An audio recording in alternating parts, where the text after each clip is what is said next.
I'm Elise, a senior video director here at Cramer. And I'm Tripp, a creative director at Cramer. And at Cramer, we work with so many incredibly fascinating people from all over multiple industries. We have so many great conversations, many that are just too good to keep to ourselves. So now we're sharing them with the world. Right here from Cramer Studios. This is Pivot Points. Cut.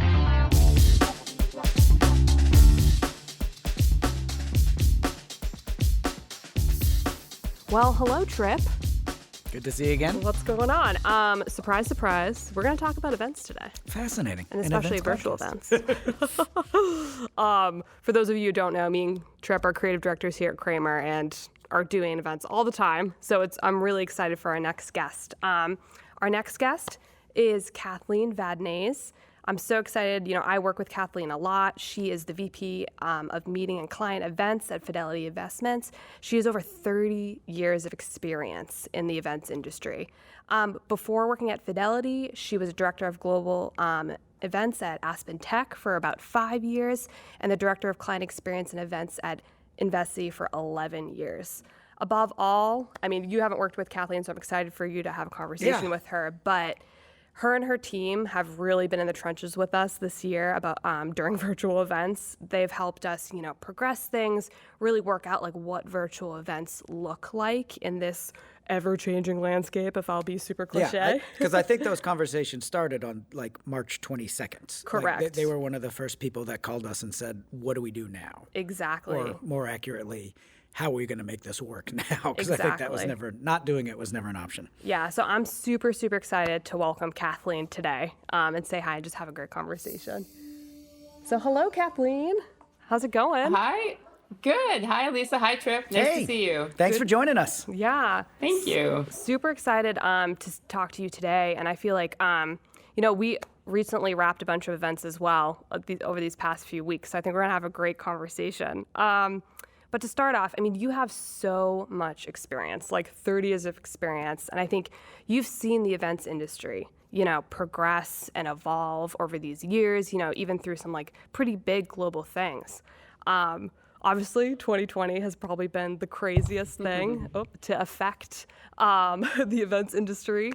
But I'm curious, what helped you really see the opportunity in these crazy changes, during this time?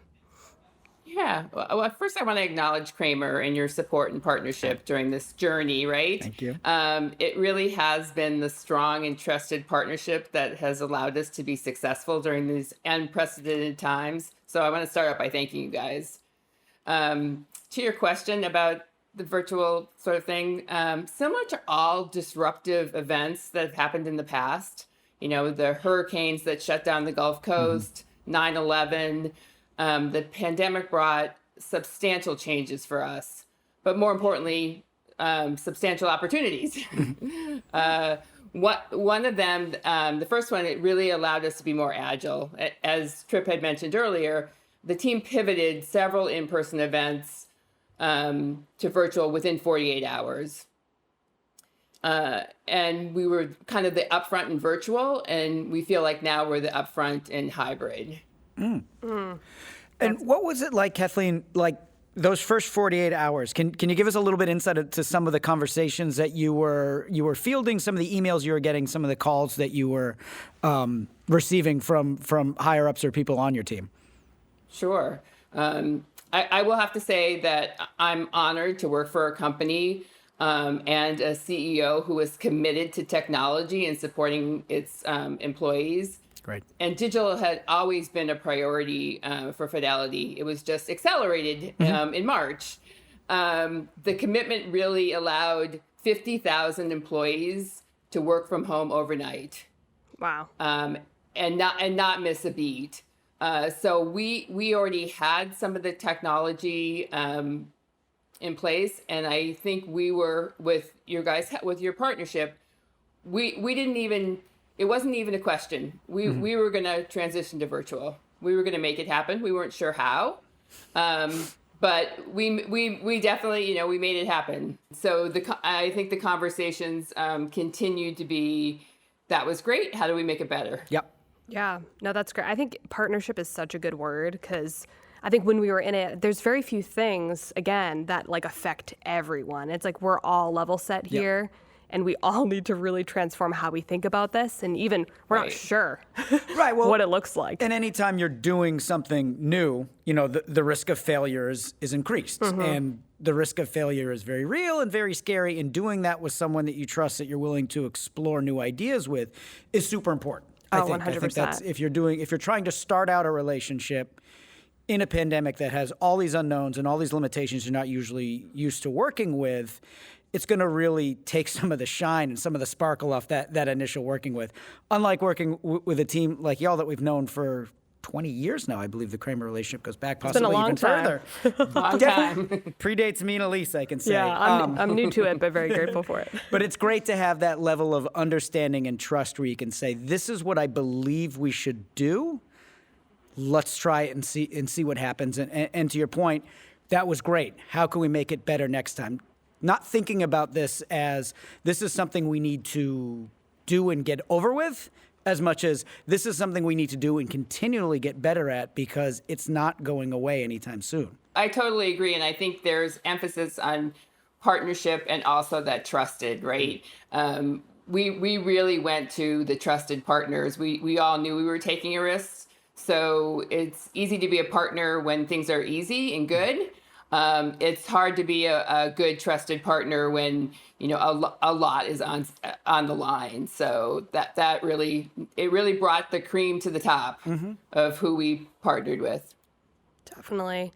I'm curious, Kathleen. So going into virtual events, and not to literally use our podcast title, but was there ever like a pivot point where you had to be really just change your perspective of virtual events? Like, they're not live events anymore. We can't think about them the same way. I know I've heard that you use the Super Bowl analogy, but I'm curious just kind of like if you had that moment where you really had to change your vision for that.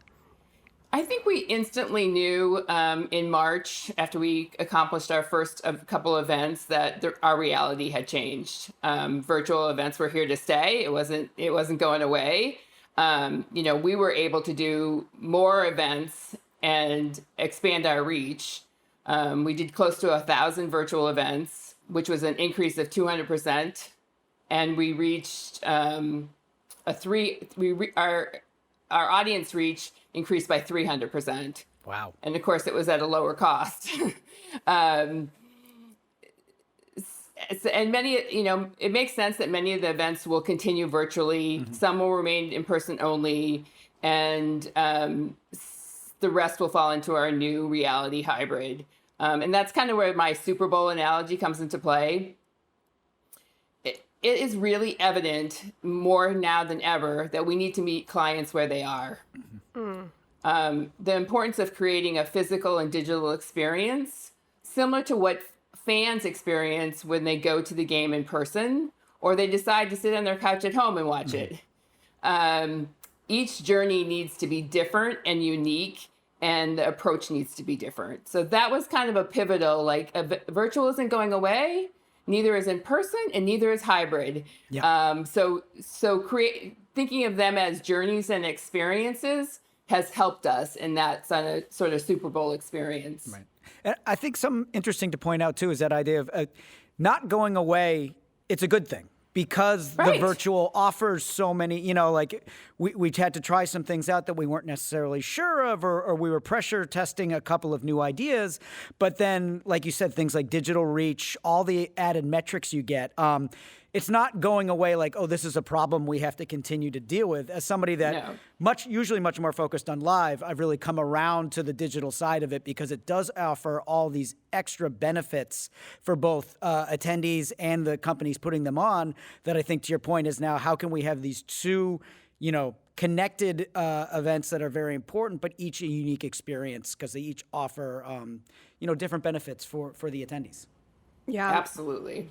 And I love that analogy, because I think, there's benefits to going to the game live, right? But then there's also benefits to watching the game. Like, both audiences still are there, and they're still super engaged. Right. So I think that's such a good way to put it. I'm curious. So now looking back, we've had a year of virtual events, right? We've had all these learnings. What has been the major learning from 2020, and audience engagement? I think in audience engagement, I would say the biggest learning is that the feedback from attendees is they want more interaction, they want more engagement, they want us to replicate the networking and the exhibits and the casual collisions. However, when we created them, it was very poorly attended. Yeah. So some experiences we learned that you just do not translate to virtual, or the technology is not there yet. So that's kind of what we heard. We also experienced. I mean, there was a Zoom fatigue going on, but there wasn't a virtual fatigue. Our attendance increases. People wanted that connection and that communication on a regular basis. But so, Kathleen, to that point, based on what you kind of started to understand about people's desire for networking versus their willingness to virtually network, and that desire to attend but maybe have shorter attention spans, or you're competing with other things in their home, how did that approach your content creation or your agenda creation process? What kind of things were you thinking about as you started to lay out virtual agendas, and how do they differ from the old in-person ways? Yeah, that's a really good point. I think it was a learning, right? Because it was we had in-person content down to a science, and there was as a team there was some tests and fails. The attention span is much shorter, so a 4-day event probably is going to be a 90-minute event. There has to be interaction. There has to be a variety of formats and speakers. You're vying for attention between children at home and their work. And so it has to be, content will always drive attendance, but it has to be, again, meeting the clients where they are, right? So not too long, the right time of day, long enough to get the content, but not too long that you see a drop at an hour and you see a drop at 90 minutes. So you have to look at what you're trying to achieve, and maybe it's over 3 days that you're doing a 60 minutes. So it's really throwing out the blueprint for an in-person meeting and creating a virtual content format. Yeah, it's funny because it's like almost the opposite of live events where the audience caters to the event. You're going there in person. You're leaving everything to travel to Miami for 4 days. And now it's like we as the event people have to cater to our audience, which is such an opposite way of thinking. It's definitely surrendering a lot of the power. Yes, yeah. It is, right? And I do think, we've set the expectation high. So as we all talk about this virtual physical event or the hybrid, it's no longer acceptable to put a camera in the back of the ballroom. It's gonna have to be, a compelling experience for the people who attend virtually, different from the compelling experience the people who choose to come in person. Yeah, no, I totally agree. I'm curious, Kathleen, what are your opinions of, now we're talking about kind of live and virtual, what are your opinions of the hybrid experience and what even that looks like for your events and the future of events? I'm curious as to what you think, that will look like in terms of production. Yeah. Again, we said hybrid is here to stay. And, what we've learned over this past year is you need to use the matrix and data to evaluate how you're going to create an event. Strategy. Strategy, right? We've had a lot of in-person events happen historically for 20 years that will stay virtual, completely virtual. Yeah. We have events that have been in person, which will continue to be in person, only in person, because you can't duplicate that experience, and part of the experience is being in person. And then the rest of them will fall into that hybrid, like I said, hybrid approach. And that does two things, right? It caters to the people who want the interaction, the networking with peers, who want that camaraderie and experience. I think we found that there's the introverts have shined during the pandemic and Zoom. I think people are very happy learning virtually and getting the message virtually. So this will allow us, as we've always talked about, how do we extend the reach? So we're really excited about those three approaches. I think it takes some of the pressure off from the in-person event, the idea of we're going to give you all this information and we just pray to goodness that you remember it and take it home with you. You know, we often would advocate for extending content and making sure things are recorded that people could watch on demand if they wanted to, but I'm not sure how often that was actually utilized. Whereas in the hybrid world, I think with more focus on video production and education production as a consistent digital component, I think you're going to see that's going to live on for a lot longer, and I think it's going to give people the opportunity to go back and revisit things or learn continuously, as opposed to that drinking from the fire hose mentality that can happen sometimes in a one-and-done event. Yeah, and I think agree. Yeah, and I think also just like I think the live events that like you said, like that need to be live.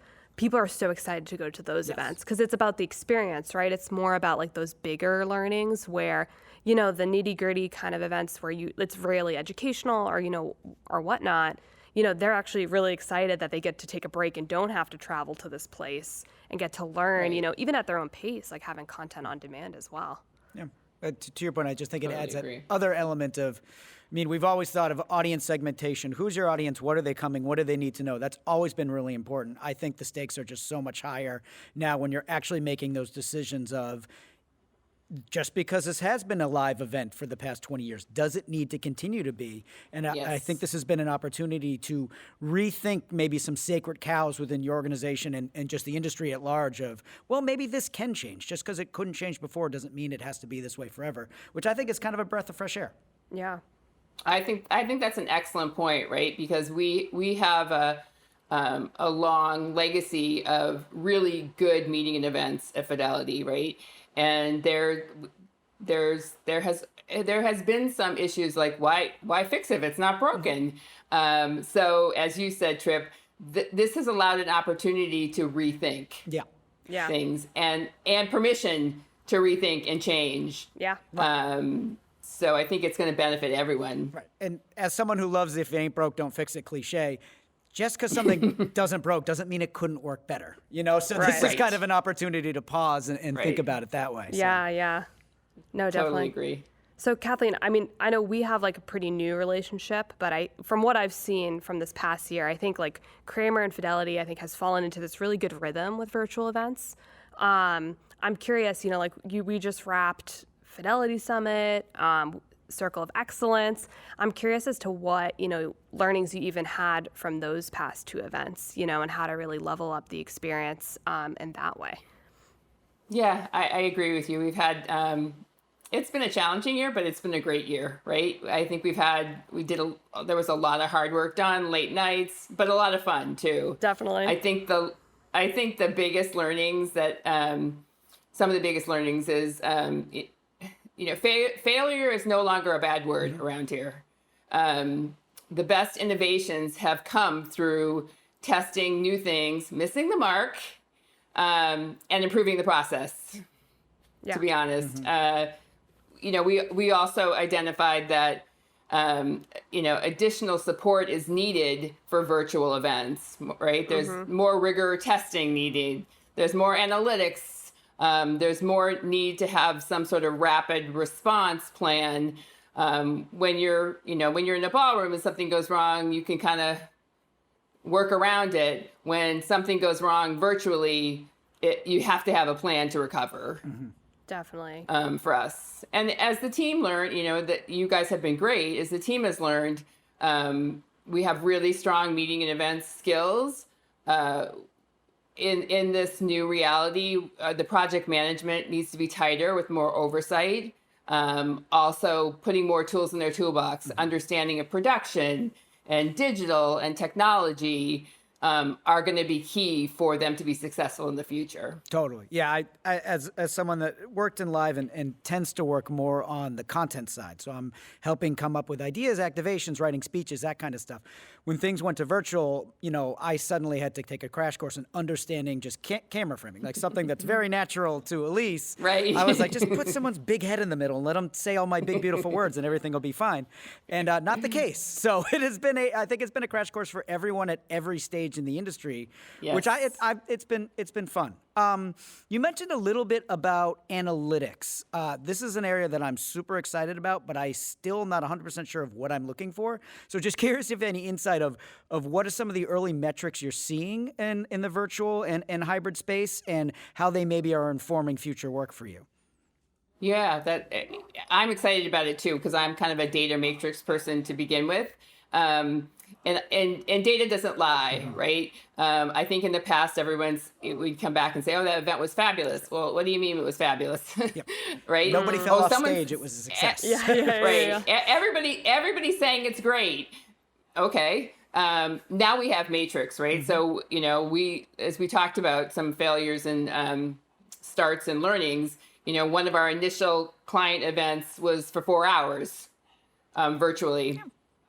It was very easy to see the drop-off at the drop-off points, right? Like an hour, more than 90 minutes, even with a great speaker, you had huge drop-off. It wasn't working. But that's incredibly valuable information. I mean, almost worth the time put in. Definitely. That's just to know that and have that working point. Yeah. As well as it's helped us with like attrition too, right? So we're sending out so many invites. What percentage is attending, and then or RSVPing, and then what percentage is actually attending. You really have to invite way more people now. You get about a 60% drop off of people. Mm-hmm. So you need to think of that. We've looked at the times of day. Certain times of days are better. Certain time of day are better for different people. Being sensitive to all the time zones.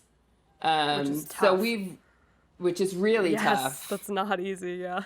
Right. So we have really embraced, those analytics and data, and it's really helped us help the business partners plan better events. That's great. And I love that idea of using, traditionally, analytics and metrics in every industry, but I agree, especially in the events world, have been very focused on like, what are the ones that make everyone look good and feel good? And those are the ones that we present. And I understand why that is done. However, if you really think about it, it should be used in a way that's going to inform future events to make it better. So having those things of this is where the drop-off is, this is where the engagement dies, is super valuable, much more important than saying everybody gets an A+ and we'll just do it again the same way next year. So it's a great way to think about it.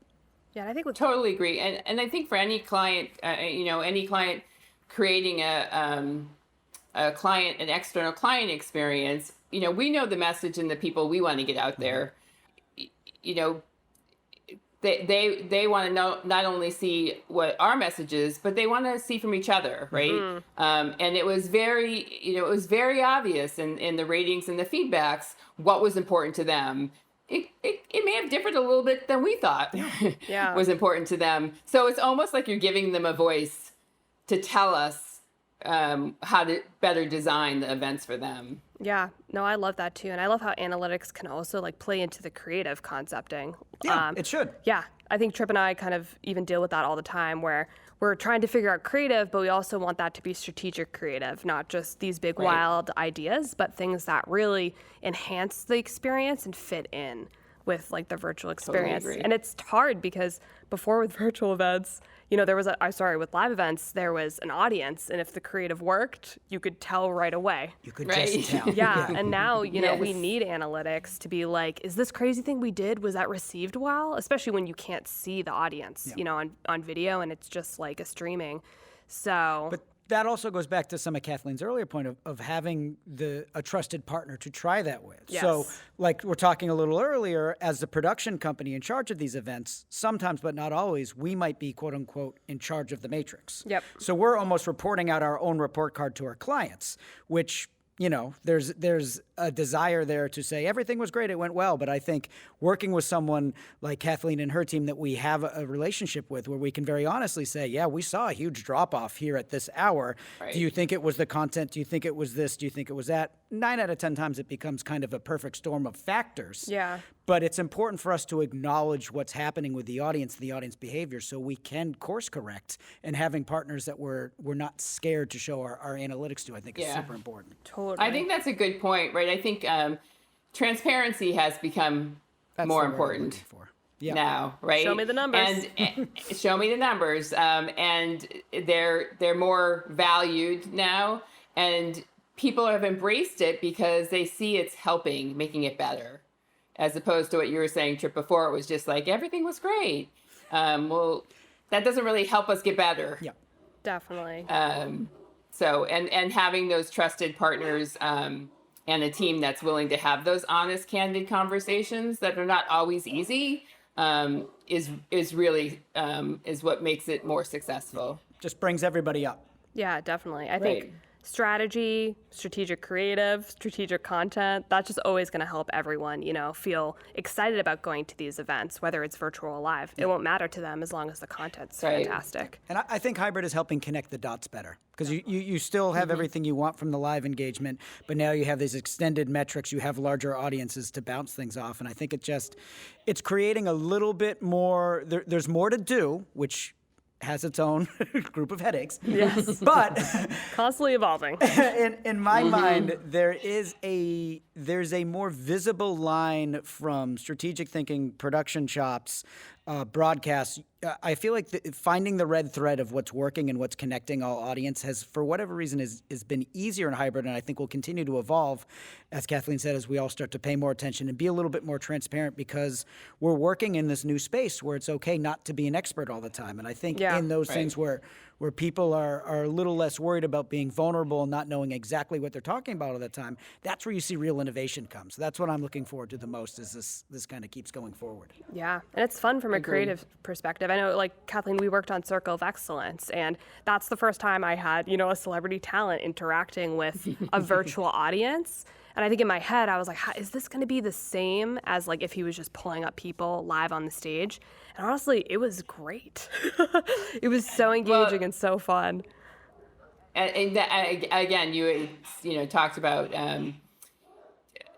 taking risks, right? That the data from the past year said that people wanted interaction, they want to be seen, they want it to feel like it's live. Right. So with your guys' support, we took a big risk, bringing people into the studio, having them, kind of that broadcast look where they were up on screen and interaction. I know all of us were holding our breath, but it far exceeded the expectations of, myself, the leadership, and certainly the, employees or the winners. Right. And being able to engage, see their families be excited, their kids and their spouses, has really been so impactful. Yeah, especially for something like that, that's recognition, employee recognition. When it's about them, the audience, it's not about watching. Yeah. They can share that with their family. Now, I'm sure there's those that would say, I'd love to share it with my family and still be able to go to Palm Springs or wherever you hold it, but we'll get there. Well, Kathleen, it's been such a great conversation. It's so exciting, I think, just to have you as a partner, but also to really, plan the future of hybrid and what that means, for the future. Because it's, again, exciting to have a partner that we can just really go down that journey together and be creative and explore that. So thank you so much for your time. We're really grateful to have you on today. Yeah, appreciate your thinking and your flexibility on all counts. Absolutely, and I appreciate you guys inviting me to participate in this wonderful podcast series. I'm looking forward to it, and I'm looking forward to seeing you guys all back in the ballroom someday. Oh yeah, that definitely will happen. We'll be there. With or without our That's families. Great. Exactly. Yeah. Awesome. Well, thank you so much. Again, thank you for your partnership. Thank Thanks, you, Kathleen. Awesome. That was great. I feel like I've learned so much. It's so refreshing to talk to people at that level of their career. You know, she's an executive, she's a VP, I believe. You know, she's been doing this for so long. And then kind of like I said, that what I'm always impressed by is the willingness to say, I'm so used to being in charge, and now I'm suddenly in a position where I'm not in charge, but I'm willing to partner with other people and listen to people like that. That to me is very refreshing, and I think is what is going to separate the winners from the losers when all this kind of shakes out, are the people that were like, this is crazy, I don't know what to do. I'm going to surround myself with people I trust. I'm going to think, I'm going to try things, and I'm going to see what works and then get better. I think that really is like the key takeaway from this conversation. I think having a good partnership and being able to like not make mistakes, I think that's so important because especially in this new landscape, we had to make mistakes. Be able to make mistakes. Sorry, be able to make mistakes. Did I say not? You just made a mistake. But I'm your trusted partner. Here I am, and I corrected it for you. Thank you so much. But yeah, being able to make mistakes and being able to really explore that and then learn and be better. Yeah. I think that's so, so important, especially, you know, like having that partnership again is just essential. Yeah, just personally, I've my entire life been someone that does not adapt well to change. And I have tried more things in the past 8 months than I have any other point in my career. And while difficult at first, like it's opened new pathways to creativity. There's some fire in that vulnerability that I haven't felt in a while. But it's been interesting. It's been fun. I still don't know exactly what I'm doing all the time, but I found that I'm better at figuring out where my holes are and filling them as quick as I can. Right. Change is a good thing. Well, Tripp, like always, it was great to have you guys on Pivot Points, and we'll see you next time.